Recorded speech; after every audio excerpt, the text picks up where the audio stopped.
All right, so this is going to be a bit of a kind of quick and dirty video.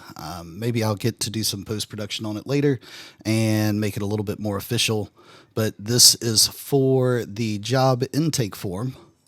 All you have to do is pull it up. You can either go to the site directly like we went through in a previous training, or we can go ahead and pull it up in the new app launch button that you should now have on your phone if you followed those instructions and installed it. For this one, what I'm going to do is I'm just going to type in my information. This is for our electrician partners, and this is where we are going to use an internal form to create a new customer in the CRM database.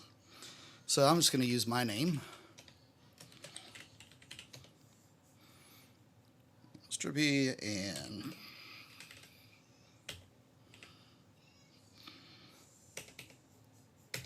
let's make up a number, and the email we'll go ahead and use Raymond at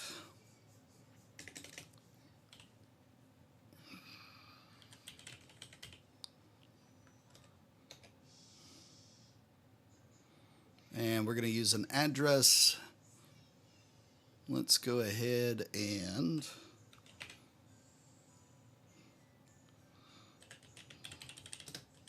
walking way. Now, this is the fun part because it starts wanting to verify the address. And we'll probably well, if you want that feature, you can have it on. Most of the times, I turn it off. It was left on in this one. We'll go ahead and say it's in my hometown, Augusta, Georgia, 30904. This is for, it's going to be an on-site estimate. We want to do a residential property. Job request. I need to, well, we're doing this from the side of an internal. So let's approach it like I work for the company. I'm interviewing the customer and finding out what they need. Client request to ceiling fan installs in living room. Both fans in one room. Let's even get fancy with it and say one is pre-cut. If I could type right, one is pre-cut.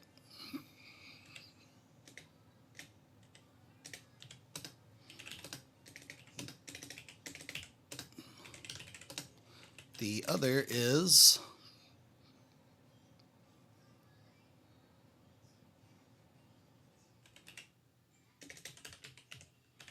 sealed and requires rough-in.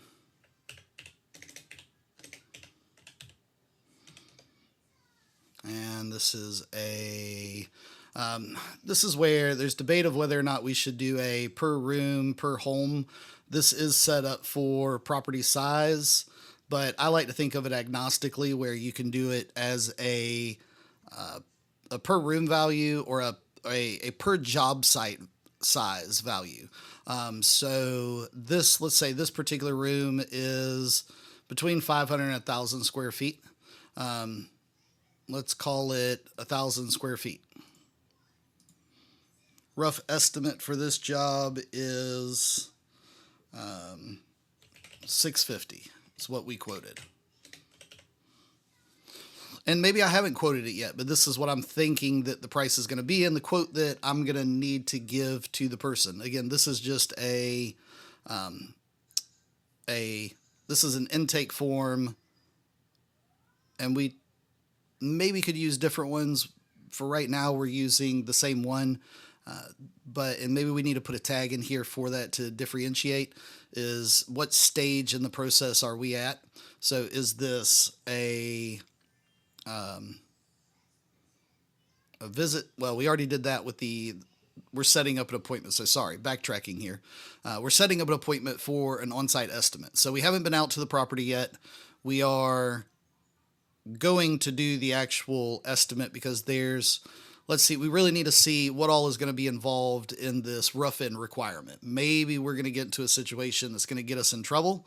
So we're going to come out, do an estimate, make sure that we're good for this number and that there's no other extenuating circumstances. Now we can, and I need to add a note to this, we can drop images into this and we can load up to 5 images. That's the note that I need to put in. So you'll have the ability to drop up to 5 images into this upload that you can share before submitting. Those will come back into your CRM so that you have access to those photos.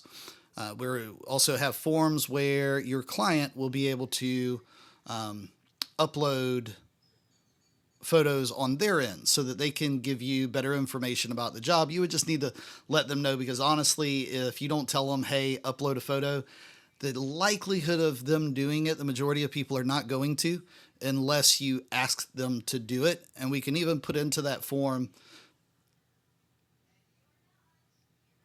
text that encourages them to do so. And that might be a better way to go about it if you want to get people that you haven't spoken with to include photos in their images. But you also don't want to steer them too hard, because what you don't want to do is to be all the way down to the end, read this and think, oh, I need to back out and wait until I have photos. If they don't have photos, it's okay, go ahead and submit. But if they can submit photos while they're in this moment, do it then. But again, this is just an intake form for internal use. That is a separate form for involving your clients and doing the form fill out process. We're not going to attach any photos in this one. We're just going to go ahead and hit send.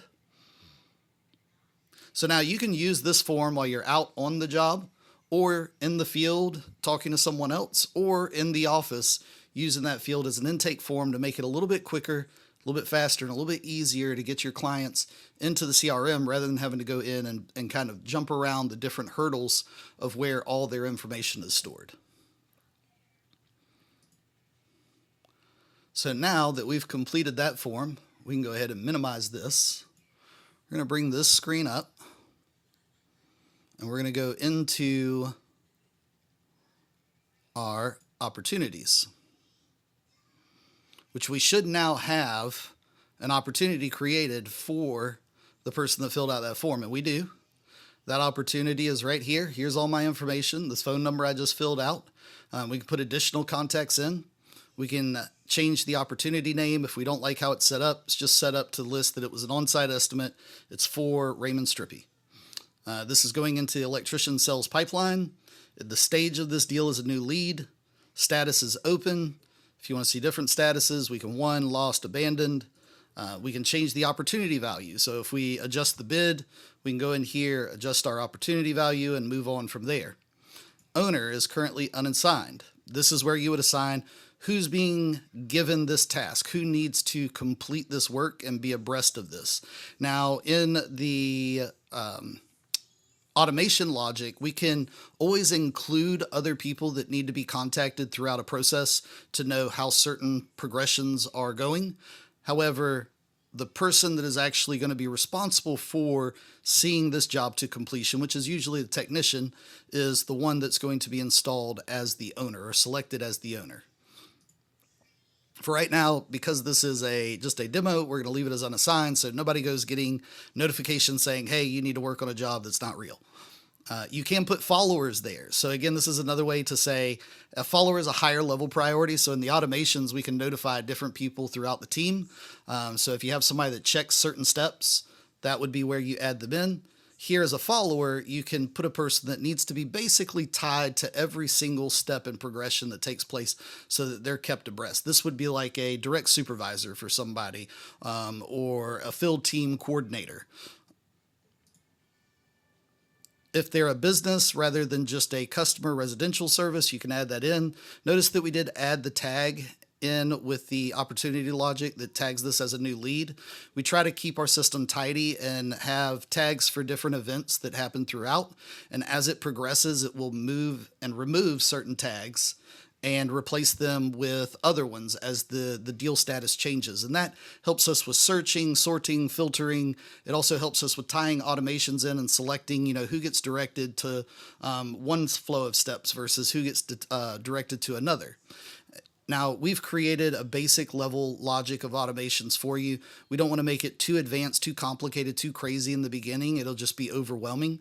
So the KISS, keep it simple, stupid, is our philosophy for getting you up and running off the ground.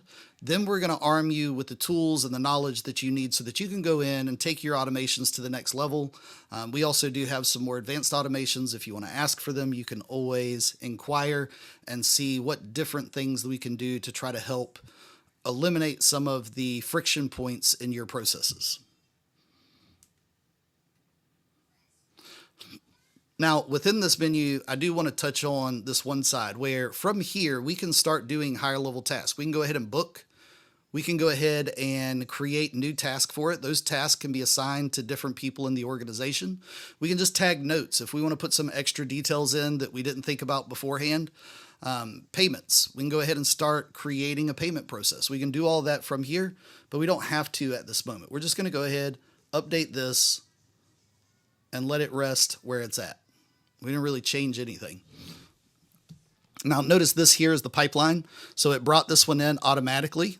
As soon as we book an appointment, this appointment is going to move from here to appointment booked. Notice that we have additional steps, and we'll have automations that will make attempts at corrective actions. So if somebody no-shows for an appointment, these are rare in the electrician field. However, they do happen. You show up at a person's house, you show up at their business, the person that needs to be there to authorize you to do the work or to let you into the building is not present. Something happened and they're there and they got to go. That would be a no-show. From that, we would have a series of steps that can happen automatically, or you can have a manual process that it just sits here and waits until you move it over into the next stage, whether it ends up being a complete cancel out or if it's going to go into some type of follow-up sequence where they get nurtured and try to be brought back into the fold. We do recommend a 2-stage follow-up. Follow-up in this section would be what we call a preliminary follow-up, where it's going to make a greater attempt at bringing the customer back to the table. There is what we call a long nurture sequence follow-up, and that's for customers that have fallen out of the sales cycle. They're not going to close on the deal that they were at, but the hope is that if we stay top of mind with them, that we're going to earn their business back over time. Or maybe they just weren't ready. They thought they were, but things change, stuff happens. They were unable to complete the deal. Maybe it's funding, maybe it's timing, who knows? But for whatever reason, they still like you. There's still a good relationship there, or even if there was friction, the ability to continuously have communication with your audience and stay top of mind with them is definitively the number one way to have that customer come back to you when it's 6 months, 1 year, 2 years down the line. If they've been consistently receiving communication from you slowly over time that's not been invasive and annoying, the likelihood of them choosing another provider over you is much, much slimmer than if you just went back to start. You let them fall to the wayside. There's no communication. And basically they approach the field like they're a brand new customer doing all their research over again. We don't want them to go back to that phase. We want them to remember you and to remember why they chose you in the first place so that they'll come back to you and choose you again. And not just for customers that fall out of the cycle, but those same rules of the long nurture sequence apply to customers that you've already completed deals with. But if you're not staying top of mind, they're likely to start looking at other players in the industry as well. So again, follow up, and we may end up adding 1 or 2 sequences into this just to kind of round out the invoicing steps after a successful completion of a deal. So was it canceled? Was it a follow-up? Is it a customer service? That's the completion. And this is where I feel like we probably need to go ahead and add in what's the next step after a successful service. Well, billing would be the next step if the bill has not already been created.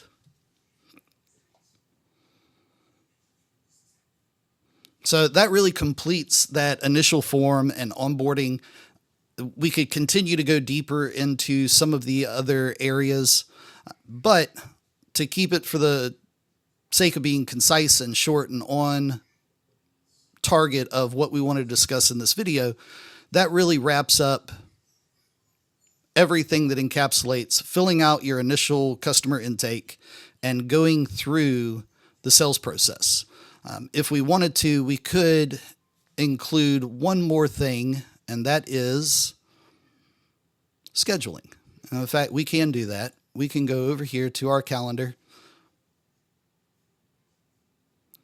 So now we have the calendar, and actually this is one thing that I should show, although it probably needs to be its own video itself, is how do we do calendars? How do we set them up? What's the best practice here? And this is actually a perfect example of us not providing information early enough up front to create awareness of how calendars work and operate. So we see personal calendars, and then these are the ones I created. So 1, 2, 3, 4. These are what we consider your 4 primary base calendars. You want to have a quote calendar, a service calendar, a technician calendar, and an emergency calendar. So calendars in this sense is not necessarily about your work schedule. It is a calendar for how you break jobs apart. Are these 30-minute appointment jobs? Are these 1-hour jobs? Are these 2-man, 3-man, 4-man crew jobs? Are these emergency calls that operate outside of hours that you're going to bill a different rate for? That's what these calendars are meant to be. They're job grouping calendars so that you can create many different calendars based around the way that you want to take work. And then from that, the availability for those calendars to be scheduled depends on the individual employees that you have in your organization. So the actual time available has nothing to do with these, or I shouldn't say the time available has nothing to do.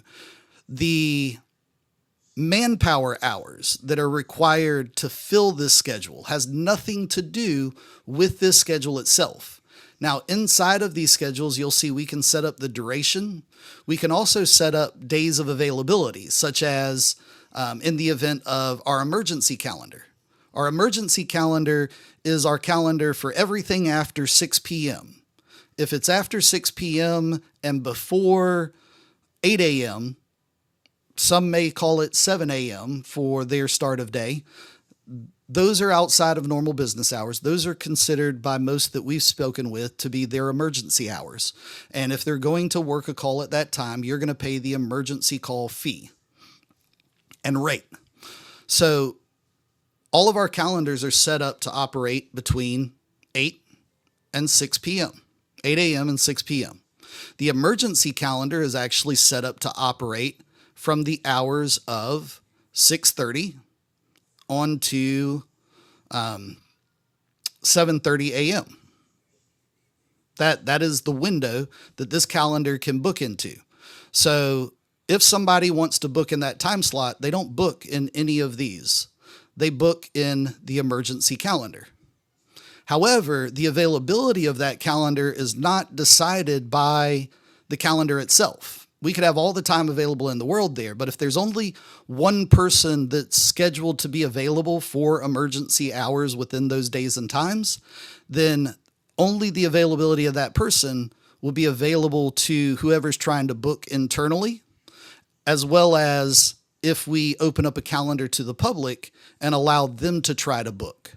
So that's the difference in the hierarchy between this calendar system here and a personal calendar. Now, personal calendars, where would you set those up at? Those are actually done inside, and when we clicked here into the calendar settings, it actually took us into a different menu, which is, you see this says go back. We were in the first menu. This is technically the back menu. So we are now inside of the settings, and we can go into My Staff. And here is where we would set up our personal calendars, and where we can dictate availability of those calendars so that a person's schedule is set based on how they want to work or what hours they've been assigned. So after hours is typically something that is voluntary. It's not that way in every company. So if it's mandatory, then you set their hours. That becomes their availability. For other companies, they like to keep after hours to where if the employee wants to work it, then we make that employee available for those hours. And once they're available, the way we do that is we have user availability. So this is their own personal calendar, and it looks pretty much the same inside of the regular calendar. You have Sunday, Monday, or Sunday through Saturday. You can select all, or you can select these and then you can copy them. There is also at a time. So like if you need to stagger a break in your day, let's say you like to take your lunch at 10 a.m. versus another person likes to take their lunch at 2 p.m. And again, this is for organizations that allow people to dictate when they take lunch. Some, they do it all at the same time. Other companies require that part of their staff are taking lunch at a certain hour and another part of their staff takes lunch in the B shift hour. That way, there's always somebody on duty to answer calls and handle situations should they arise. So this is the difference between our system and other systems. This is what's called an enterprise grade scheduling system. It's one that does not put you in a box. It doesn't tell you have to operate this way. Where there's a lot of programs out there where they'll give you an opportunity to build a schedule, but you only have one or two different ways you can build it. And once you build it that way, that's it. No one else can ever, well, you can change it, but you can't change the format of those two structures. With an enterprise grade system, you're not controlled by one or two pathways to be able to do things. You can almost create anything you can imagine inside of this system. The disadvantage to that is it makes setup complex because it puts the burden on you as the business owner to decide, how do I want to move forward? And we try to ease that burden by creating some standards and best practices that we found work for our clients over time. But again, those are recommendations. They're not set in stone. So you have to make the decision for yourself of how do we want to operate as a company? Do we want to let our employees have some level of autonomy over their schedule for when they're available, or are we going to have set times? We as owner operators, are we going to be always available?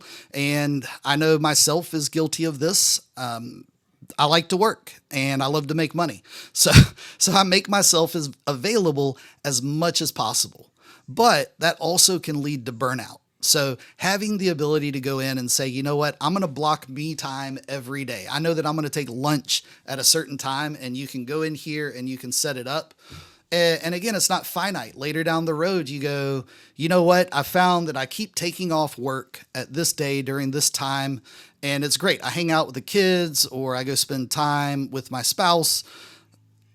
Those are times that we need, but unfortunately, this particular day of the week, it's not working out for me. It seems like every time I do that, I always end up getting slammed with calls, and I spend that time doing work anyway. So what I need to do is now try to figure out where I can move. I'm going to go back in, edit my schedule. I'm going to change my open and close time in the middle of that day, and I'm going to move it somewhere else where it's less chaotic. And I'm going to try to take back that time in another area. And as we build more data in the system that shows us when we're booking you, when you're getting phone calls, we'll start to be able to help you in this process because we can start to then analyze some of this data. We can feed it into AI, the beauty of now that AI is touching everything everywhere. And we can start to get back some high level knowledge of where the gaps are in the business, when we're busy, when we're not, when things are going to be too chaotic and we need to start pulling in more resources, and when things are time for us to spin down. And so again, that's the beauty of an enterprise grade system, is that it gives you flexibility so that you can start taking in all of that information. And eventually, as time moves forward, you gain a certain level of knowledge from it that empowers you to really kind of tune your business to work for you rather than that old adage of us being stuck working inside of it. So I've harped on scheduling enough. I got off in a little bit of a tangent. When I start talking about all these, to me, the nerdy stuff is the fun stuff. So when I start talking about all these cool things that we can do with the tech, I get lost in the maze of it and I'll go off on a rant. The last thing that I will show inside of this is calendar configuration. And this is your own personal calendar configuration that you're going to set up. So here we see connected calendars. There's no connected calendars found. How do you connect your personal schedule to the system? And that's connect your third-party calendars to sync bookings and check availability. This is in your settings, my profile, calendar settings. It says that it's there, and it is, but I think that's a roundabout way to get a hold of it. And actually, I'm looking at it from an administrative section. Let's switch the view here. Let's go back into, and I'm going to have to block out everybody's info, but let's go into, where is it?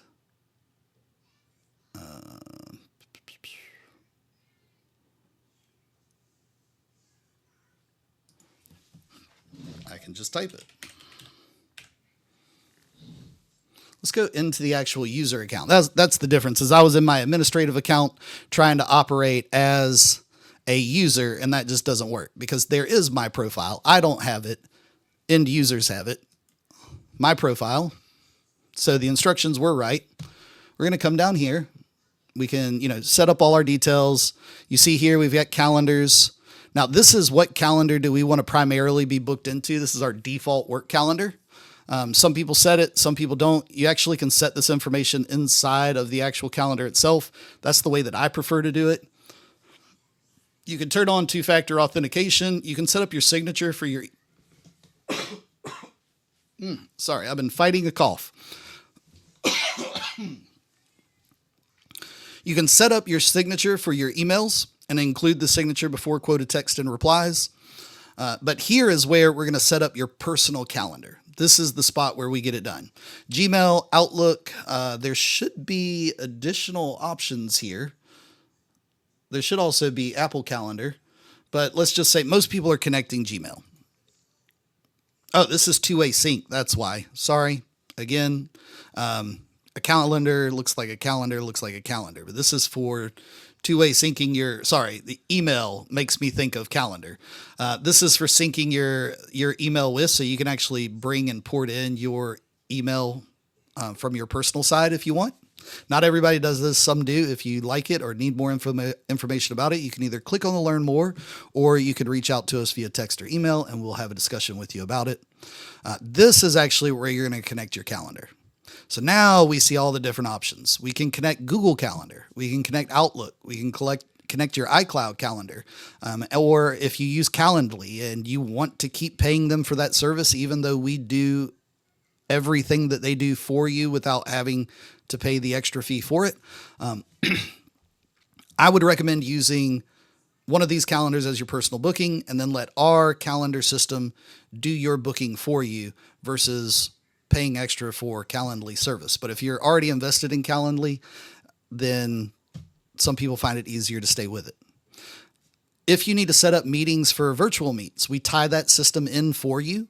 It's very convenient to be able to have the ability to say, you know what, now more clients more than ever are willing to meet remotely thanks to COVID. There's a few good things that came out of it.